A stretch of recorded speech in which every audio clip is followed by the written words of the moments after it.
EVM VVPAT पर सुनवाई से पहले सुप्रीम कोर्ट ने चुनाव आयोग से पूछा सवाल। कोर्ट ने पूछा कि क्या कंट्रोल यूनिट में माइक्रो कंट्रोलर होता है, जिस पर सुनवाई के दौरान इलेक्शन कमीशन ने कहा कि तीनों यूनिट सीयू, बीयू, वीवीपैट के अपने माइक्रो कंट्रोलर होते हैं। इसमें वन टाइम प्रोग्राम होता है। वीवीपैट वेरिफिकेशन पर सुप्रीम कोर्ट में आज हुई सुनवाई। वीवीपैट वेरिफिकेशन पर सुप्रीम कोर्ट ने फैसला सुरक्षित रखा।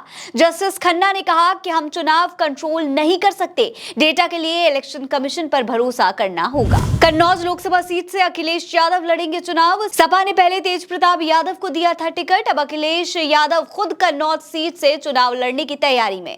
सूत्रों का कहना है कि 25 अप्रैल को अखिलेश दाखिल करेंगे नामांकन पत्र। इस सीट को लेकर अखिलेश यादव ने कहा कि जल्द ही पता चल जाएगा, या हो सकता है नॉमिनेशन से पहले मालूम हो जाए। नॉमिनेशन होगा तो आपको पता लग जाएगा, और हो सकता है नॉमिनेशन से पहले ही आपकी जानकारी होगी। ईडी की कार्रवाई और अपनी गिरफ्तारी के खिलाफ सुप्रीम कोर्ट पहुंचे हेमंत सोरेन। हाई कोर्ट पर लगाए गंभीर आरोप। पूर्व सीएम के वकील कपिल सिब्बल ने कहा कि मामले की सुनवाई 27 और 28 फरवरी को हुई और हाई कोर्ट ने फैसला सुरक्षित रख लिया, लेकिन अभी तक फैसला नहीं सुनाया गया है। हम जज के पास वापस गए, लेकिन उन्होंने कुछ नहीं कहा। महाराष्ट्र के बहुचर्चित शिखर बैंक के 25,000 करोड़ घोटाले मामले में राज्य के उप मुख्यमंत्री अजित पवार को मिली क्लीन चिट। शरद पवार के पोते को भी मिली राहत। ईओडब्ल्यू ने अपनी रिपोर्ट में कहा कि जब शरद पवार के पोते रोहित पवार ने कन्नड़ चीनी मिल खरीदी थी तो उनकी बरामदी एग्रो आर्थिक रूप से मजबूत थी और पैसों की भी कोई हेराफेरी नहीं की गई थी। सभी मुसलमानों को मिलेगा ओबीसी कोटे का लाभ।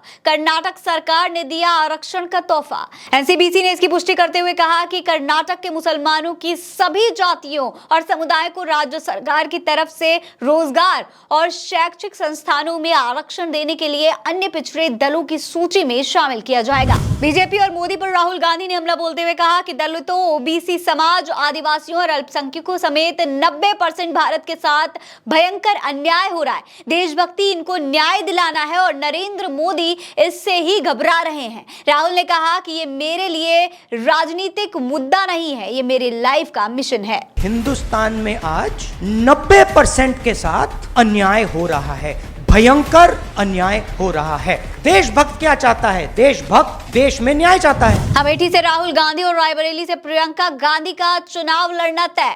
कांग्रेस ने इन दोनों सीटों पर कराया इंटरनल सर्वे के आधार पर तय हुआ कि दोनों सीटों पर गांधी परिवार से ही उतारे जाएंगे प्रत्याशी। 26 अप्रैल को वायनाड में वोटिंग खत्म होने के बाद कांग्रेस कर सकती है राहुल प्रियंका के नामों का ऐलान। काराकाट लोकसभा से चुनाव लड़ने के ऐलान के बाद पहली बार रोहतास पहुंचे पवन सिंह, किया रोड शो। काराकाट से निर्दलीय चुनाव लड़ेंगे पवन सिंह। भोजपुरी स्टार ने जब काराकाट में दिखाया पावर तो सामने आए मनोज तिवारी, बोले राष्ट्रवादी भाई भटक गया है, समझा देंगे। तो दोस्तों, ये थी आज की तमाम बड़ी खबरें। इसी तरीके की और खबरें देखने के लिए आप उल्टा चश्मा यूसी को सब्सक्राइब कर लीजिए। नमस्कार।